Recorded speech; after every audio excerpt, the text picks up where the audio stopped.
எதிரெதிரே நீயும் நானும் எதுவரை இந்த ஊடல் போகும் விழி வழியே என்னுள் காதல் சொல்வதே நடா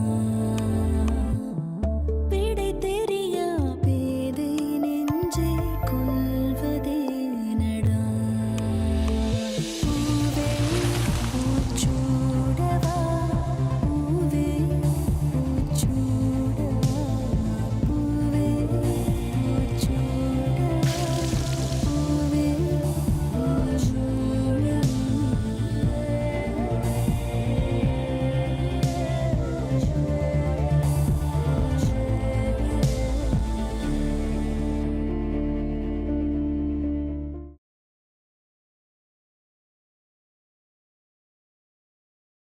நாளைக்கு என் பெரிய பொண்ணுக்கு நலங்கு வச்சிருக்கோம். நீங்களும் வந்து ஆசீர்வாதம் பண்ணீங்கன்னா நல்லா இருக்கும்.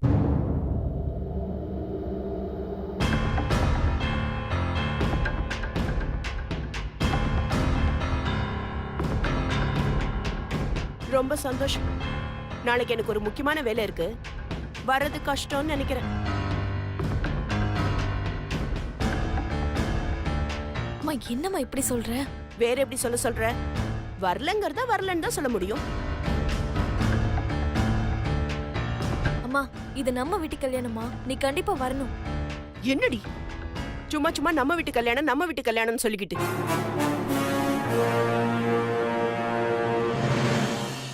மருமகளே, நீ ஏன் கேட்டுட்டு இருக்க? உனக்கு இருக்கிற பக்குவம் உங்க வீட்டுல இருக்கிறவங்களுக்கு இல்லையோ என்னமோ. விடு. எங்க வழக்கப்படி நான் உங்களை கௌரவமா கூப்பிட்டேன். நீங்க உங்க வழக்கப்படி பதில் சொல்லிட்டீங்க. ரொம்ப நன்றி. வரட்டுங்களா?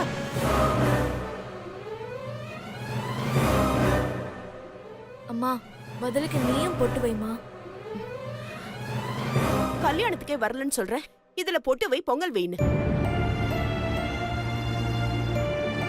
இது பாருங்க, நான் கல்யாணத்துக்குலாம் வரமாட்டேன். நீங்க டைம் வேஸ்ட் பண்ணிட்டு இருக்காதீங்க.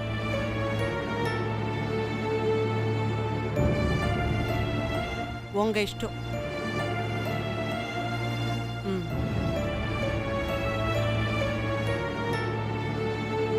என்னம்மா வந்தவங்க கிட்ட இப்படி பேசிட்ட? நீ சின்ன பொண்ணு, உனக்கு ஒண்ணு தெரியாது. சரி நான் போயிட்டு வரேன்.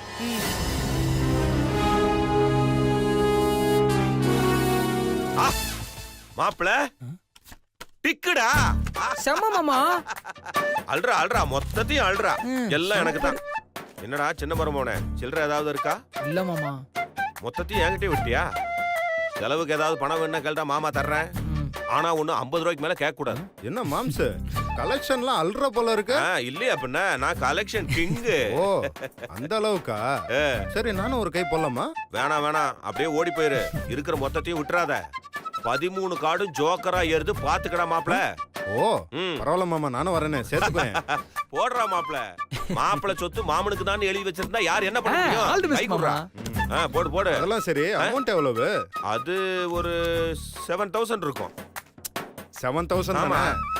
7 போலாமா? சரிடா மாப்பிள, போட்டுருவோம். என்னடா மாப்பிள 2000 ரூபாய் தாள்லாம் வச்சிருக்க? விளையாடு, 10,000 ரூபாய் நோட்டே வரும். மாப்பிள களைச்சு போடுறா. போடு.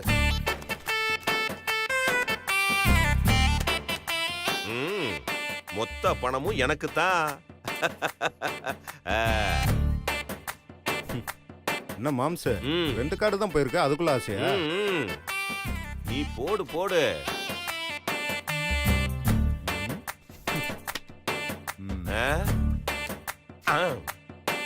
என்ன ஒண்ணுமே சேர மாட்டேங்குது. அதெல்லாம் பாத்துக்கலாம்டா. I am a collection king.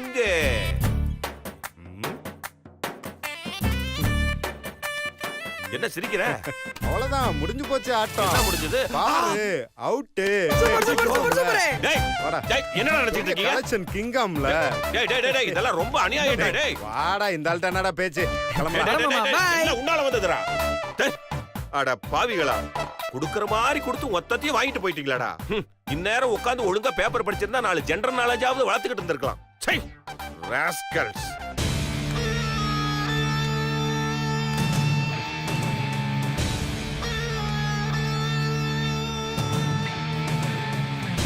சொல்ல ஐஸ்வர்யா, என்ன விஷயம்?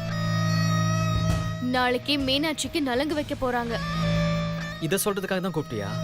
இல்ல, எல்லாம் கரெக்டா தான் நடக்குதான்னு தெரிஞ்சுக்கிறதுக்காக தான் கேட்டேன். எல்லாம் பக்காவா போய்கிட்டு இருக்கு. சோ நீ நினைச்ச மாதிரி மீனாட்சியை கல்யாணம் பண்ண போற. ஹாப்பி தானே? ஹாப்பி தான். ஆனா இடையில ஏதாவது அப்பப்போ டிஸ்டர்பன்ஸ் வந்துகிட்டே இருக்கு. இப்ப என்ன? சுந்தர் மீனாட்சிக்கு மருதாணி கொடுத்து அமைச்சிருக்கான். அவன் சம்பந்தப்பட்ட ஒரு விஷயம் கூட மீனாட்சி கிட்ட இருக்க கூடாதுன்னு நான் பார்த்து பார்த்து பண்ணா ஏதாவது ஒரு கேப்ல போந்து விளையாடிடுறான். விடுங்க கௌதம், புடவை தான் எடுத்து தர முடியல, அட்லீஸ்ட் மருதாணியாவது வாங்கி தரலான்னு நினைச்சிருப்பான். அது சரி, அவன் மருதாணி கொடுத்து அனுப்புனது உங்களுக்கு எப்படி தெரியும்? அதான் இன்டைரக்டா ஹெல்ப் பண்றதுக்கு நமக்கு துர்கான்னு ஒருத்தர் இருக்காளே, அவளே எனக்கு ஃபோன் போட்டு நீங்க மருதாணி கொடுத்து அனுப்புனீங்களான்னு கிராஸ் செக் பண்றா. அப்போதான் சுந்தர் சக்தி கிட்ட மருதாணி கொடுத்து அனுப்பிச்சிருக்கிற விஷயமே எனக்கு தெரிஞ்சது. ஆமா, அவன் மனசுக்குள்ள என்ன பெரிய ரொமான்டிக் ஹீரோ நினைப்பா? அவன் அண்ணன் என்னடானா என்ன முறைச்ச கடுப்பேத்துறான், இவன் என்னடானா சிரிச்ச என்ன கடுப்பேத்திக்கிட்டு இருக்கான். எனக்கு வர கோவத்துக்கு கல்யாணம் நடக்கட்டுமேனு வெயிட் பண்ணிக்கிட்டு இருக்கேன். கௌதம், டென்ஷன் ஆகாதீங்க. எல்லாத்துக்கும் சேர்த்து மொத்தமா கல்யாணத்துல தீர்த்துக்கலாம். மருதாணி கொடுத்து என்ன பண்ண போறான்? மன மேடையில தாலி கட்டலாங்கிற எக்ஸ்பெக்டேஷனோட இருப்பான்ல, அப்ப அவன் தலையில நீங்க போட போற கல்லுல ஒரேடியா செத்துருவான். விடுங்க. ஆ, எல்லாம் ஓகே. எனக்கு ஒரு டவுட் இருக்கு. என்ன டவுட்? நீங்க சொன்ன மாதிரி தாலி கட்டும் போது போலீஸ் வரும், சுந்தர அரெஸ்ட் பண்ணும். நீங்களும் ஈஸியா மீனாட்சி கழுத்துல தாலி கட்ட போவீங்க. ஆனா சுந்தர் எந்த அளவுக்கு மீனாட்சியை விரும்பினானோ அதே அளவுக்கு மீனாட்சியும் சுந்தர விரும்பினாங்கிற விஷயம் உங்களுக்கும் தெரியும், எனக்கும் தெரியும். ஆனா சுந்தர அரெஸ்ட் பண்ணி போலீஸ் கூட்டிட்டு போனதுக்கு அப்புறம் உங்களை பிடிக்கலன்னு மனமடையில இருந்து மீனாட்சி எழுந்துட்டா என்ன பண்ணுவீங்க? நீங்க நினைச்சது, நான் நினைச்சது எல்லாமே வீணா போயிடுமே. உனக்கு ஒரு விஷயம் சொல்லட்டுமா? எங்க கிராமத்துல எங்க பாட்டி ஒரு கோழிய கோவிலுக்கு நேர்ந்து விட்டுச்சு. அந்த கோழிக்கும் சரி எங்க பாட்டிக்கும் சரி எங்க ஊர்ல அவ்வளோ மரியாதை. என்ன ஒண்ணும் புரியல? எல்லா வீட்டுக்கும் அந்த கோழி தெம்பா போகும், திமிரா மேயும். ஏன்னா அந்த கோழி மனசுல சாமியே நமக்கு துணை இருக்கு, நம்மள யாரும் எதுவும் செய்ய முடியாதுங்கிற நினைப்பு. ஆனா அதுக்கே தெரியாது ஒரு நாள் அந்த சாமிக்கு அது பலியாக போகுதுன்னு. அந்த சாமி தான் நான், அந்த கோழி தான் மீனாட்சி.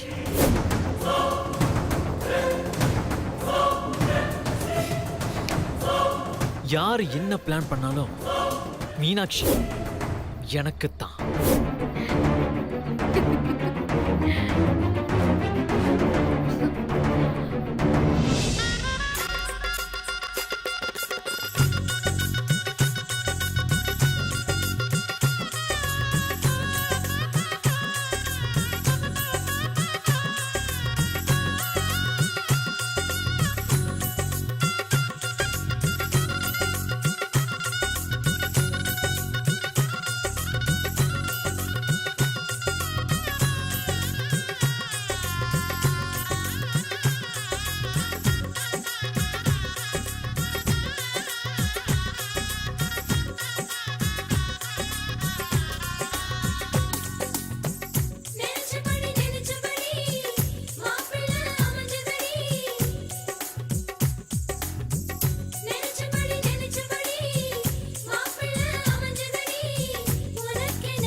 நந்தவனம் நந்தவனம் ஆகும்.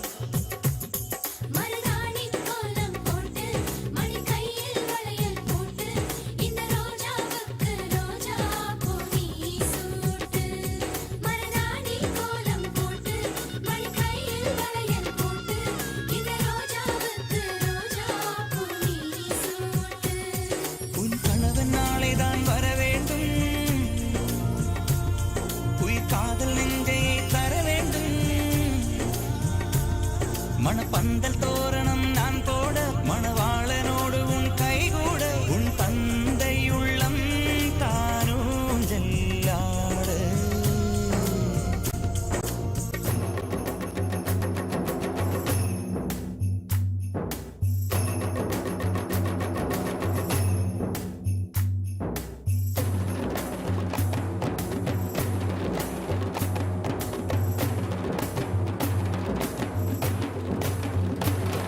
Hi hi hi hi hi hi hi hi hi hi hi hi hi hi hi hi hi hi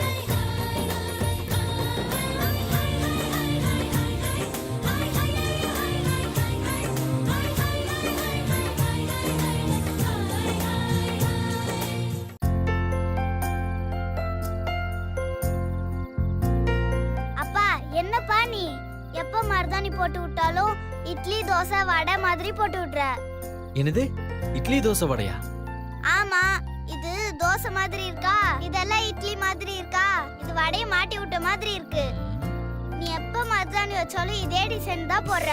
போர் அடிக்குதுப்பா. பக்கத்து வீட்டு ரூபாக்கா சூப்பர் சூப்பர் டிசைனா வச்சு விடுவாங்க தெரியுமா? அந்த டிசைனை விட இதுதான்டா பெஸ்ட். இதுல என்னப்பா பெஸ்ட் இருக்கு? அது வந்து அந்த காலத்து இளவரசிங்களாம் இப்படிதான் வச்சுப்பாங்க. நீங்க இந்த வீட்டு இளவரசி இல்ல, அதனாலதான் உனக்கு அதே டிசைனை போட்டிருக்கேன். இளவரசியா? அப்பா நீங்க அந்த கதையை நிறைய முறை என்கிட்ட சொல்லிட்டீங்க. போர் அடிக்குதுப்பா. வேற கதை, புது கதை சொல்லுங்கப்பா. ஒரு காட்டுல ஒரு ஆமையும் முயலும் க்ளோஸ் ஃப்ரெண்ட்ஸா இருந்துச்சாம். அப்பா எங்கேயாவது ஆமையும் முயலும் க்ளோஸ் ஃப்ரெண்டா இருக்குமா? ஏன்ப்பா தப்பு தப்பா கதை சொல்ற? பூஜா, கதை சொல்லும் போது லாஜிக் எல்லாம் பார்க்க கூடாது, பேசாம கேட்கணும், புரிஞ்சுதா? சரி சொல்லுங்கப்பா. அந்த முயலும் ஆமையும் ஃப்ரெண்ட்ஸா இருந்தாலும் அந்த முயலுக்கு எப்பவுமே ஒரு கர்வம் இருந்ததா. ஆமையை விட நாம தான் சுறுசுறுப்பு, நம்ம தான் பிரில்லியன்ட்னு எப்பவுமே அதை நினைச்சுக்குமா. ஆமை எப்பவும் மட்டம் தட்டி வர பேசுமா. ஒரு நாள் ஆமை கிட்ட முயல் ஒரு போட்டி வச்சுதான். இந்த வெற்றி கோட்டை யாரு போய் முதல்ல தொடுறாங்களோ அவங்களுக்கு தோத்தவங்க அடிமைன்னு சொல்லிச்சான். அந்த ஆமைக்கு முயலோட கர்வம் புரிஞ்சிருச்சான். ஆனாலும் போட்டிக்கு ஒத்துக்குச்சு. போட்டியும் தொடங்குச்சான். முயல் வேகமா ஓடி முன்னாடி போயிருச்சான். முன்னாடி போன முயல் என்ன பண்ணுச்சுன்னு தெரியுமா? ஒரு இடத்துல போய் நின்னு திரும்பி பார்த்துச்சான். அந்த ஆமைய காணோமா. உடனே அந்த முயல் இந்த ஆமை எங்க ஜெயிக்க போகுதுன்னு சொல்லி படுத்து தூங்கிருச்சான்.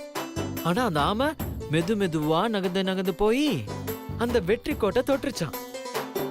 முயலுக்கு பயங்கர ஷாக்கு. அப்படியே மயக்கம் போட்டு விழுந்துருச்சு. யாரு முதல்ல ஓடுறாங்கிறது முக்கியம் இல்ல, யாரு ஜெயிக்கிறாங்கிறது தான் முக்கியம். நான் ஜெயிப்பேன். போப்பா, உனக்கு மருதாணியும் ஒழுங்கா வைக்க தெரியல, கதையும் ஒழுங்கா சொல்ல தெரியல. சரி, மருதாணி எதுக்கு வைக்கிறாங்கன்னு தெரியுமாப்பா? தெரிஞ்சா சொல்லுங்களேன். நல்ல கேள்வி. நம்ம மனசுல ஒருத்தர் நினைச்சிட்டு இந்த மருதாணி வச்சா எந்த அளவுக்கு அது சவக்குதோ அந்த அளவுக்கு நம்மள அவங்க நேசிக்கிறாங்கன்னு அர்த்தம். பூஜா, அப்பா கிட்ட பேசினது போதும், டைம் ஆச்சு. சீக்கிரம் படுத்து தூங்கி எந்திரிச்சாதான் காலைல ஸ்கூல் போக முடியும். சரி மம்மி. அப்பா நான் போய் படுத்து தூங்குறேன். ஓகே ரச்சலாம், போய் தூங்கு. பாய். பாய்.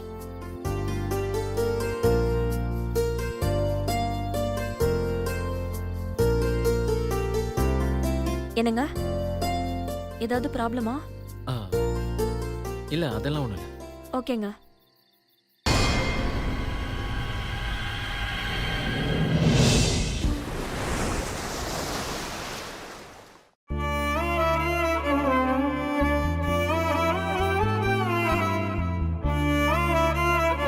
நாளைக்கு எனக்கு நலங்கு வைக்கிறாங்க. நாளையில இருந்து கல்யாணம் வரைக்கும் நான் வெளியில வரக்கூடாது. உங்களை இனிமே பார்க்க முடியாது. ஒரு வாரம் உங்களை பார்க்க முடியலன்னா கூட உங்க நினைப்புதான் என்ன கல்யாண மேடைக்கு கூட்டிட்டு வரும்.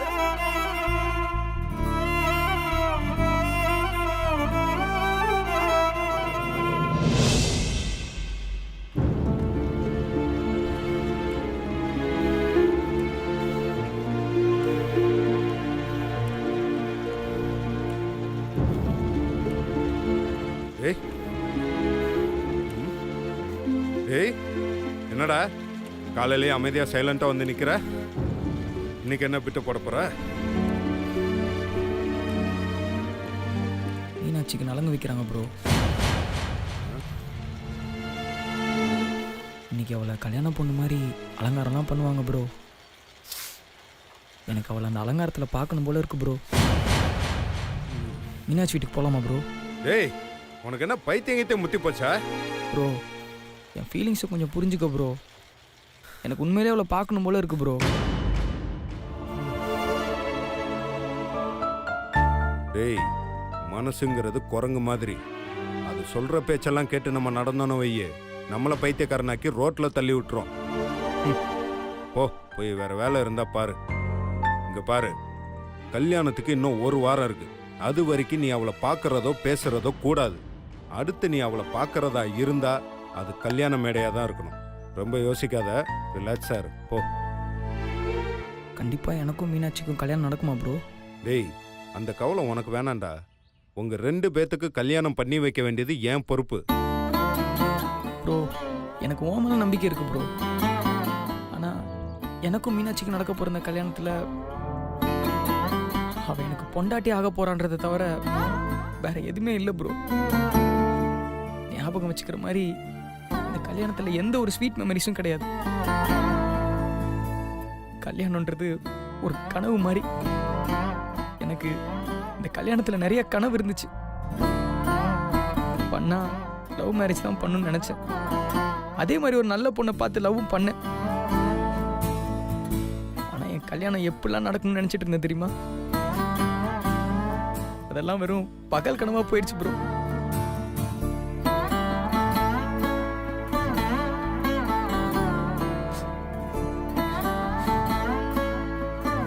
ஆக்சுவலி கல்யாணம்னா எப்படி இருக்கணும் ப்ரோ? முதல்ல நிச்சயதார்த்தம் நடக்கணும். இவனை தான் கட்டிக்க போறோன்னு பொண்ணும், இவளை தான் கட்டிக்க போறோன்னு பையனும் நினைக்கும் போது மனசு அப்படியே துள்ளி குதிக்கும் ப்ரோ. அதுக்கப்புறம் காரணமே இல்லாம பொண்ணு வீட்டுக்கு போய் அதை தூரத்துல இருந்து மறைஞ்சிருந்து பார்த்து அதை நாம பார்த்து அதுக்கப்புறம் அவன் போட்டு கொடுக்குற காஃபி எல்லாம் குடிச்சிட்டு இப்படி நிறைய நடக்கணும்ல ப்ரோ. இதெல்லாம் நினைச்சு பார்க்கும்போது மனசுக்குள்ள எவ்வளவு சந்தோஷமா இருக்கும் தெரியுமா? அது இல்லையே ப்ரோ. என்ன இவ்வளோ ஃபீல் பண்றான்? லவ் மேரேஜும் வேணுங்கிறான், அரேஞ்ச் மேரேஜில் இருக்கிற சம்பிரதாயமும் வேணுங்கிறான். இவனுக்கு என்ன சொல்றது? ஆனா மேடையில் அந்த கௌதம் உட்காந்துருப்பான். பார்க்கவே எவ்வளோ கஷ்டமா இருக்கும் ப்ரோ. நீயே யோசிச்சு பாரு. பெரியவங்க ஆசீர்வாதம் பண்ணி அச்சதை போட்டு நான் என் மீனாட்சி கழுத்துல தாலி கட்டணும். ஆனா எவனோ ஒருத்தனுக்கு கல்யாணம்னு ஊரே கூடி இருக்கும். அந்த தாலியை நான் புடுங்கி கட்டுறது எவ்வளவு பெரிய வலி. எனக்கு என்னமோ அதிர்ஷ்டமே இல்லை ப்ரோ. டேய் அட்லீஸ்ட் அவளுக்கு நலங்கு வைக்கிறதையாவது எனக்கு பார்க்கணும் போல இருக்கு ப்ரோ. ப்ளீஸ் ப்ரோ, தயவு செஞ்சு முடியாதுன்னு மட்டும் சொல்லிடாத.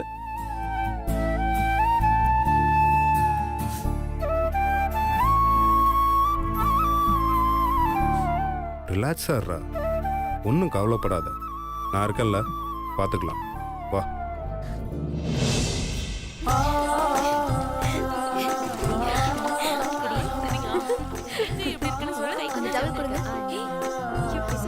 ஏய் இங்க பாரு, நல்லா இருக்கா? ஏய் அங்க பாரு. அப்பா அம்மாடி என்ன இப்படி சவந்திருக்கு காலுக்கு உங்க மேல செம்ம லவ் தான் போல போங்க நீ ஏய் அக்கா அக்கா நில்லு நில்லு காட்டு இதுல வெக்கப்படுறதுக்கு என்ன இருக்கு உண்மையிலே நீ லக்கியான ஆள் தான் எங்க அக்கா ரொம்ப லக்கியான ஆள்னு தெரியும். அண்ணி உங்க கை காட்டுங்க. ஓ உங்க கையும் நல்லா செவந்திருக்கு. எங்க அண்ணனை நல்ல முந்தானையில முடிச்சு வச்சிருக்கீங்க போல. என் கை அதை விட நல்லா செவந்திருக்கே. என்ன கட்டிக்க போறவன் எவனும் அவன் என்ன ரொம்ப லவ் பண்ணுவான். எனக்கு வரப்போறவன் என்ன உண்டு இல்ல நாக்கிடுவான் போல இருக்கு. பாருங்களேன் விட்டு விட்டு செவந்திருக்கு. என்ன கட்டிக்க போறவன் சொல்லிட்டு இருக்கீங்க? அது ஒண்ணு இல்ல அத்தை. யார் கை நல்லா செவந்திருக்கோ அவங்களாலதான் அவங்க மேல ரொம்ப பாசமா இருக்காருன்னு அர்த்தம். அவ்வளவுதானா? நான் சொல்றேன் யார் கை செவந்திருக்குன்னு. எங்க சுத்துப்பட்டு ஏரியாவுக்கே நான் தான் ஜட்ஜு, தெரியுமா? ஜெயிக்கிறவங்களுக்கு நான் கப்பு தரேன். எங்க கைய காட்டுங்க. ஏய் என்னடி இது எல்லாரும் ஒண்ணா சேர்ந்து சிரிச்சுட்டே நின்னுட்டு இருக்கீங்க. முதல்ல சிரிப்பு பண்ணி பட்டிட்டு போய் ரெடி ஆகுங்க. அம்மா கொஞ்ச நேரம் இருமா. தாமரத்தை யார் கை நல்லா செவந்திருக்குன்னு பார்த்து தீர்ப்பு சொல்லி கப்ப பிரைஸா தர போறாங்க. என்னது மருதாணி போடுறது கூட போட்டி? இல்லப்பா, யார் கை நல்லா செவந்திருக்குன்னு போட்டி. என்னங்க இது தெரியாதா உங்களுக்கு? யார் கை நல்லா செவந்திருக்கோ அவளை கல்யாணம் பண்ணிக்கிட்டவரோ அல்லது கல்யாணம் பண்ணிக்க போறவரோ அவளை ரொம்ப விரும்புறாருன்னு அர்த்தம். ஓ அப்படியா? கோதாவரி, அப்ப நீ போய் ஃபர்ஸ்ட் கைய காட்டு. நீ தான் முதல்ல வருவ. உங்க பேச்செல்லாம் நல்லா தான் இருக்கு. காலையில எழுந்திருச்சு கைய கழுவ போகும்போது நாமளும் 25 வருஷமா இந்த மனுஷன் கூட குடும்பம் நடத்துறோமே, நம்ம மேல எவ்வளவு பாசம் வச்சிருப்பாருன்னு தெரிஞ்சுக்குவோன்னு வேக வேகமா போய் கைய கழுவி பார்த்தா கொஞ்சம் கூட செவக்கவே இல்ல. அப்படியே வெள்ளை வெள்ளர்னு இருக்கு.